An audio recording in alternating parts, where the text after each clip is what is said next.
अगर मैं आप लोगों से ये पूछूं कि आज महंगाई के इस दौर में 25 से 30 हज़ार रुपये माहाना कमाने वाले फ़र्द के लिए अपना घर बनाने का ख्वाब शर्मिंदा ताबीर करना मुमकिन है, तो यकीनन आपका जवाब नहीं में होगा। आज हमने फ्रीलांसिंग से पैसे बनाने से ज़रा सा हटकर एक नए टॉपिक पर बात करनी है, जो है अपना घर बनाने का ख्वाब। हमने बात करनी है मेरा पाकिस्तान मेरा घर नामी उस स्कीम की, जो प्राइम मिनिस्टर ऑफ पाकिस्तान के विजन के ऐन मुताबिक स्टेट बैंक ऑफ पाकिस्तान की सुपरविजन में बाकायदा तौर पर ऑपरेशनलाइज हो चुकी है।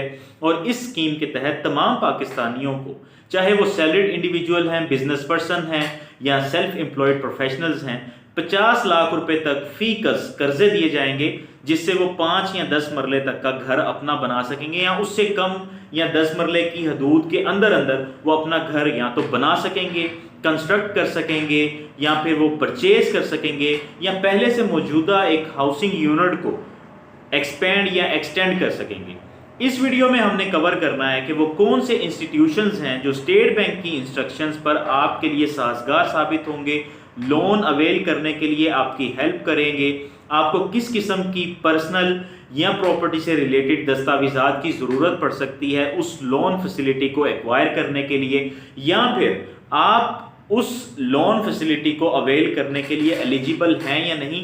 इन सब टॉपिक्स को हमने इस वीडियो में कवर करना है। आइए चलते हैं अपनी प्रेजेंटेशन की तरफ। जी, तो आपको स्क्रीन पर इस वक्त कुछ बैंक्स के लोगोज़ वगैरह नज़र आ रहे होंगे, और ये वो बैंक्स हैं जो कि इस मेरा पाकिस्तान मेरा घर नामी स्कीम को बाकायदा तौर पर ऑपरेट कर रहे हैं। सबसे ऊपर आपको हाउस बिल्डिंग फाइनेंस कॉरपोरेशन का लोगो भी नज़र आ रहा है, जो कि 1952 से एक सरकारी इदारे की हैसियत से इसी तरह घर बनाने के लिए मुख्तलिफ़ किस्म के कर्ज़े दे रहा है, मुख्तलिफ़ स्कीमों के तहत, और नहायत आसान शराइत के साथ साथ बहुत कम मार्कअप रेट पर। क्योंकि ये अदारा बनाया ही इस मकसद के लिए गया है, तो यकीनन यहाँ पर आपको मज़ीद ऐसी फैसिलिटीज़ भी मिल सकती हैं इस स्कीम से हटकर। मेरा पाकिस्तान मेरा घर से हटकर भी इनकी कुछ प्रोडक्ट्स हैं जिनके लिए आप अप्लाई कर सकते हैं, और वहाँ पर भी आप अपना घर बनाने के लिए कोई कर्ज़ा वगैरह ले सकते हैं। ये आपकी अपनी डिस्क्रिशन पर है कि कौन सी स्कीम, कौन सी प्रोडक्ट या कौन सा इंस्टीट्यूट आपको ज़्यादा सूट करता है। तो अभी हम देखते हैं कि इस स्कीम के जिसके बारे में हम बात कर रहे हैं उसके कुछ बहुत ज़्यादा प्रोमिनेंट फ़ायदे ऐसे कौन से हैं। आपके घर की, आपकी प्रॉपर्टी की बाकायदा तौर पर इंश्योरेंस होगी, फ्री लाइफ इंश्योरेंस होगी, सब्सिडाइज्ड मार्कअप रेट होगा। यकीनन कोई भी मॉर्गेज फाइनेंसिंग का ऐसा इंस्टीट्यूट नहीं है इस वक्त, कोई ऐसा फाइनेंशियल इंस्टीट्यूट आपको नहीं मिलेगा जो 5% या 7% पर आपको 50 लाख रुपए तक की रकम घर बनाने के लिए कर्जे के तौर पर दे रहा होगा। तो ये आप देख सकते हैं कि 50 लाख तक की मालियत की रकम जो है वो आपको दी जा सकती है इस मद में, और जो आप 20 साल के अरसे में नहायत कम और बहुत आसानी से अदा की जाने वाली किस्तों की सूरत में पे बैक कर सकते हैं।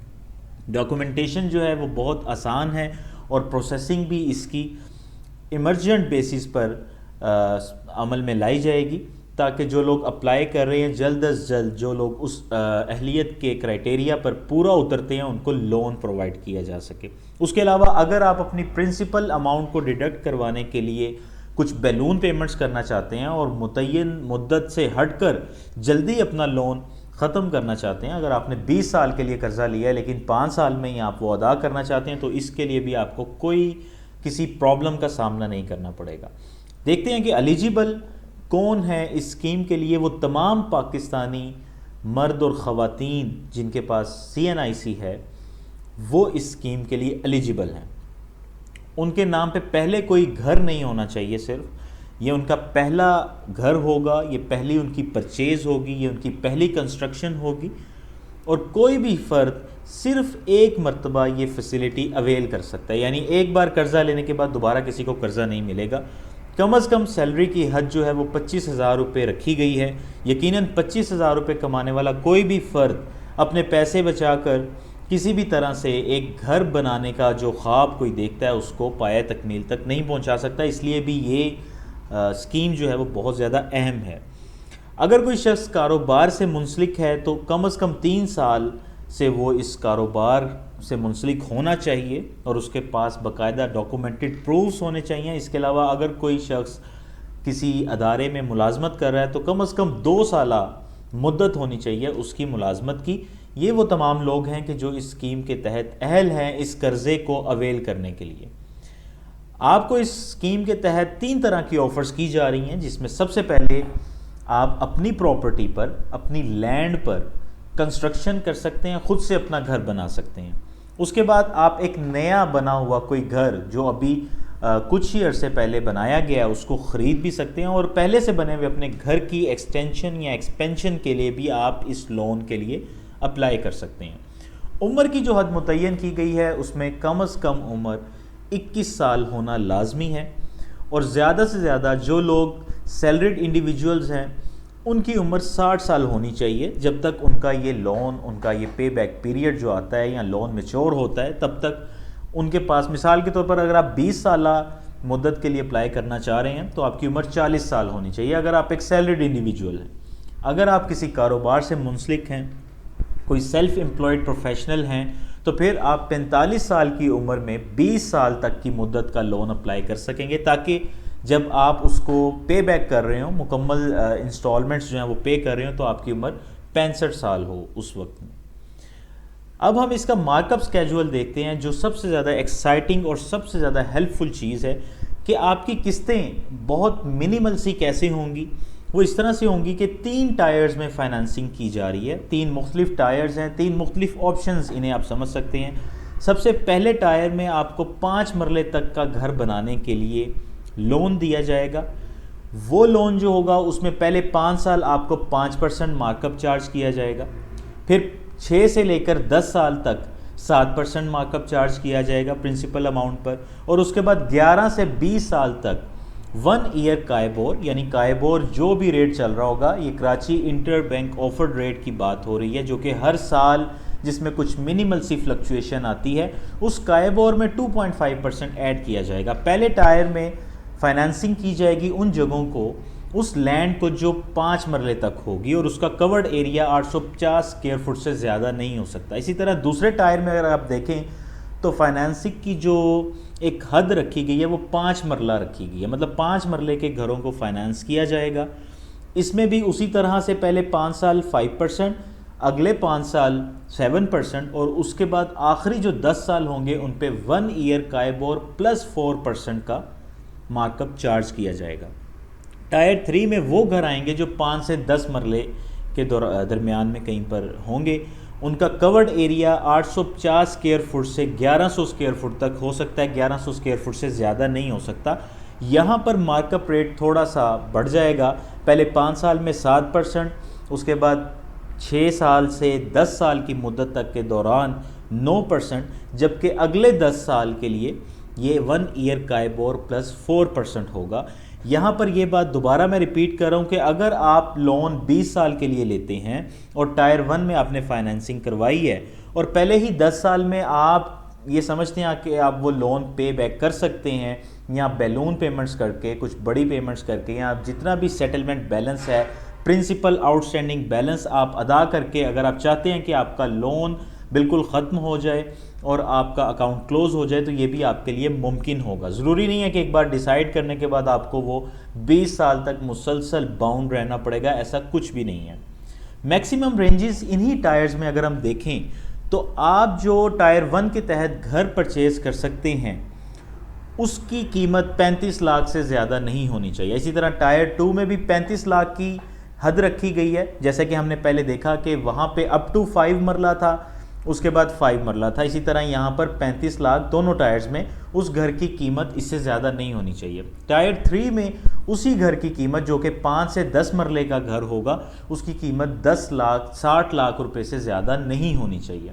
जो आपको लोन प्रोवाइड किया जाएगा वो लोन टू वैल्यू रेशो इसकी एक रखी गई है, डेट बर्डन रेशो, एक डेट इक्विटी रेशो इसकी बेसिकली एक रखी गई है, जो कि टायर 1 में 27 लैक्स है, टायर 2 में 30 लैक्स है, और टायर 3 में 50 लैक्स है। यानी कि अगर आप टायर 3 में 60 लाख रुपए का एक घर परचेज़ कर रहे हैं तो आपको कोई भी अदारा जहां पर आपने अप्लाई किया होगा वो 50 लाख रुपए तक वो अदारा आपको पे करेगा, जबकि बाकी 10 लाख रुपए आपकी अपनी इक्विटी होगी। यहाँ पे हमने देखना है कि आपको किन डॉक्यूमेंट्स की ज़रूरत पड़ सकती है। बेसिकली 2 तरह से आपको इवेल्युएट किया जाएगा। एक आपकी इनकम एस्टिमेशन की जाएगी बतौर कस्टमर, और दूसरी तरफ आपकी प्रॉपर्टी को इवैल्यूएट किया जाएगा, उसकी वैल्यूएशन की जाएगी। यानी कि ये देखा जाएगा कि जो घर, जहाँ पर, जिस लैंड पर आप घर बनाना चाह रहे हैं या जो घर आप परचेज़ करना चाह रहे हैं या जिस घर को आप एक्सटेंड या एक्सपेंड करना चाह रहे हैं, उसकी वैल्यूएशन की जाएगी कुछ डॉक्यूमेंट्स की बुनियाद पर, जो हम आगे देखेंगे। सैलरीड पर्सनस के लिए पर्सनल डॉक्यूमेंट्स जो चाहिए होंगे उनकी तफसील आपको यहाँ स्क्रीन पर नज़र आ रही होगी।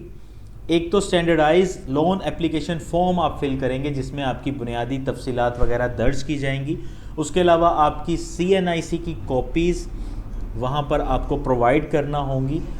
2 एप्लीकेंट्स की सूरत में अगर एक मेन एप्लीकेंट है और उसके साथ एक को एप्लीकेंट है तो उन दोनों की ID कार्ड की कॉपीज़ चाहिए होंगी। इसी तरह उनके फ़ोटोग्राफ्स चाहिए होंगे। और एम्प्लॉयमेंट पीरियड चूँकि सैलरीड पर्सन का 2 साल तक का है तो उनको ये प्रूव करना होगा कि वो 2 साल से किसी भी एक फर्म के साथ, ऑर्गेनाइजेशन के साथ मुंसलिक हैं। उनकी लेटेस्ट सैलरी स्लिप्स भी साथ लगेंगी, सैलरी सर्टिफिकेट्स भी साथ लगेंगे, या कोई भी एम्प्लॉयमेंट लेटर जो बेसिकली ये प्रूव कर सके कि आप वाकई किसी ऑर्गेनाइजेशन में जॉब कर रहे हैं। उसके अलावा आपका अकाउंट मेंटेनेंस सर्टिफिकेट और 6 माह की बैंक स्टेटमेंट भी आपको लाना होगा।